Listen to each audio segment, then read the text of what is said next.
Darshun Kendrick again, and I wanted to give you this event planning tip from Darshun Speaks.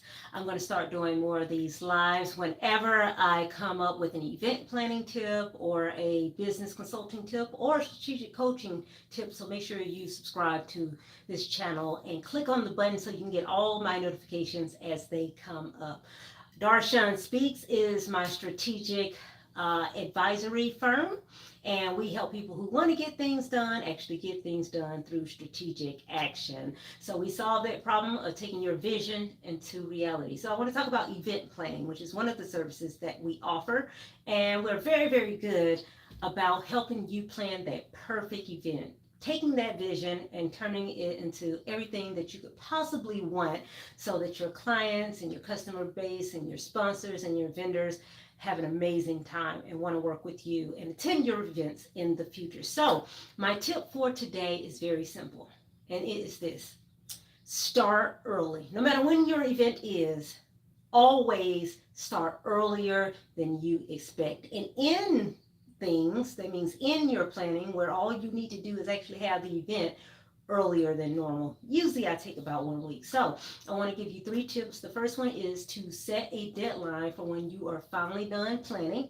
and getting things arranged so that at the last minute you're not calling vendors or doing something new. Now I usually set an internal deadline of 1 week. So 1 week before an event actually takes place, I want to be actually done with everything. That's the planning and the execution of that event. So that last week, if anything comes up last minute, I have the space and the time and the peace to actually deal with it. So my first tip is to start early, and you do that by making sure that 1 week before the final event you're actually done. The second tip I'm going to give you is to plan monthly goals. So if you have an event that is in 5 months, each one of those months leading up to that 1 week before the event actually takes place, make sure that you have monthly objectives. So get on whatever calendar you use. I use Google. You can use a physical goal calendar, but make sure that it is on that goal calendar and that you check in to make sure that you have your monthly objectives done leading up to each month. And make sure you share it with your team too. That's important. Now, working backwards, if you have monthly objectives, obviously you're going to have weekly and daily tasks that you need to do, you or your team. And so making sure that you break down those monthly goals into weekly segments and even daily is going to help you have a stress-free or almost stress-free event planning process, because we want you to have the best event, and the only way you can do that is through preparation and through planning. So my tip is to start now and plan early.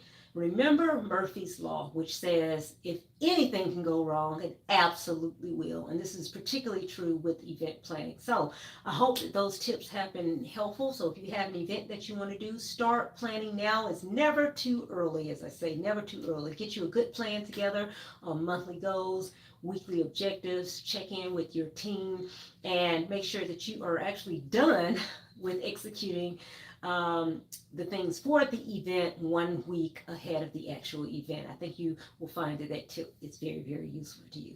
But it's Darshun Speaks again. Hopefully you will subscribe to this channel. I look forward to doing more of these live sessions and giving you tips on event planning, strategic coaching, and business consulting. So help me grow my YouTube channel, and I'll do more and more and more of these. So if you could hit the subscribe button, like, share, comment, I would greatly appreciate it. And of course, always go to our website to sign up for our email marketing campaign, where we share even more content around strategic coaching, business consulting, event planning, and of course, I'm always available for speaking engagements. So hopefully you have enjoyed this. I hope to see you back here soon as we continue to do these live sessions. So thanks so much for indulging me. I appreciate it.